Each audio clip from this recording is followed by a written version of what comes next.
সুবহানাল্লাহিল আযীম। 4 নম্বর উপায় হচ্ছে কৃপণতাকে পরিহার করতে হবে। কৃপণ হওয়া যাবে না। কৃপণ ব্যক্তি জান্নাতে যাবে না। রাসূল সাল্লাল্লাহু আলাইহি সাল্লাম বলেছেন, যারা দ্বীনের পথে খরচ করতে কৃপণতা করে, কৃপণতা করা বড় কাবিরা গুনাহ। কৃপণতা করা বড় কাবিরা গুনাহ। রাসূলুল্লাহ সাল্লাল্লাহু আলাইহি সাল্লামের সাহাবায়ে কেরাম তাবুকের যুদ্ধে উমর রাদিয়াল্লাহু আনহু অর্ধেক সম্পদ দান করে দিয়েছেন, আবু বকর রাদিয়াল্লাহু আনহু একদম সব সম্পত্তি দান করে দিয়েছেন। সুবহানাল্লাহ বিহামদিহি। এই জন্য কৃপণতা পরিহার করতে হবে, মনটাকে উদার করতে হবে। এই সম্পর্কে বিস্তারিত আলোচনা আছে। আর 5 নম্বর হচ্ছে শিশুদেরকে এই ত্যাগে প্রশিক্ষিত করে তুলতে হবে। শিশুদেরকে সুবহানাল্লাহ, সাহাবায়ে কেরাম ছোট ছোট বাচ্চাদেরকে জিহাদে নিয়ে যেতেন। সিলা ইবনে আয়সাম তিনি যখন জিহাদে গেছেন, জিহাদে গিয়ে তার ছোট বাচ্চাকে বলছেন, বাবা তুমি আগে জিহাদে অংশগ্রহণ করো, যেন আমি আল্লাহর কাছে বলতে পারি, আল্লাহ জিহাদের ময়দানে আমি আমার সন্তানকে উৎসর্গ করে দিয়েছিলাম। তিনি তাবী ছিলেন। তিনি জিহাদে গিয়ে আগে সন্তানকে দিলেন, সন্তান তার চোখের সামনে নিহত হয়ে গেল। এরপর তিনি গেলেন, তিনিও নিহত হয়ে গেলেন। যখন তার স্ত্রীর কাছে সন্তান পাড়ার মহিলারা এসে সান্ত্বনা দেওয়ার জন্য আসলো, তখন ওই মহিলা পাড়ার মহিলাদেরকে বললেন, শুনুন, যদি আপনারা এই জন্য আমার কাছে আসেন যে আমি একজন শহীদের স্ত্রী, আমি একজন শহীদের মা, তাহলে আপনাদেরকে স্বাগতম। আর যদি অন্য কোনো উদ্দেশ্যে আসেন, আমাকে সান্ত্বনা দিবেন বা সান্ত্বনা বাক্য শোনাবেন, তাহলে খবরদার আমার ঘরের চৌকাঠে পা দিবেন না।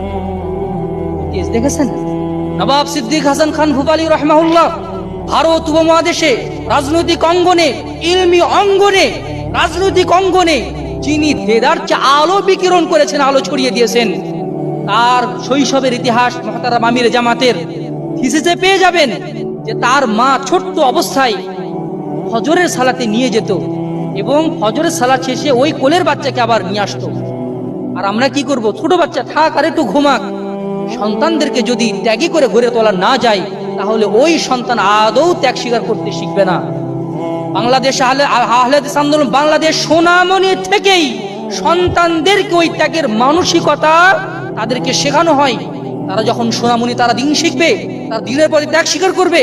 তারা যখন জীবসঙ্গ যৌবনকে আল্লাহর পথে বিসর্জন দিবে, যখন তারা মুরব্বী হবে, তখন তারা আন্দোলনের মাধ্যমে আল্লাহর পথে নিজেকে উৎসর্গ করবে। এরপরে ধৈর্যশীল হওয়া।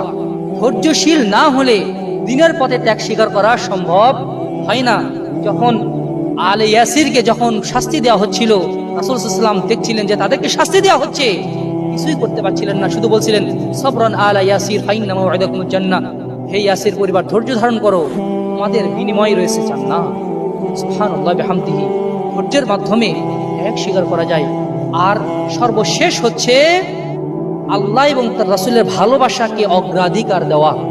রাসূল সাল্লাল্লাহু আলাইহি ওয়াসাল্লাম যখন উহুদের যুদ্ধে মার খেলেন, তাকে রক্তাক্ত করে দেওয়া হলো, সাহাবে কেরাম বুক পেতে দিয়েছেন রাসূল সাল্লামের সামনে। তালহা রাদিয়াল্লাহু আনহু একাই কতগুলো যে তিনি আঘাতে জর্জরিত হয়ে গিয়েছিলেন।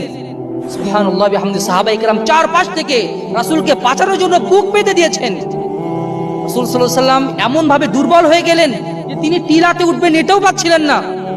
তখন উৎসর্গিত প্রাণ তালহা রাদিয়াল্লাহু আনহু রাসূলকে কাঁধে নিয়ে টিলার উপরে উঠলেন। রাসূল এত খুশি হলেন, তিনি বলছেন, আউজাবা তালহাতুল জান্নাহ, তালহা জান্নাতকে ওয়াজিব করে নিয়েছে। সুবহানাল্লাহ বিহামদিহি। আল্লাহর রাসূলের একটা সুন্নাতের জন্য বাংলাদেশ আহলে হাদিস যুব সংঘের কর্মীরা জীবন দিতে পারে। রাসূলের সুন্নাতকে অগ্রাধিকার দিতে হবে নিজের জীবনের চেয়েও।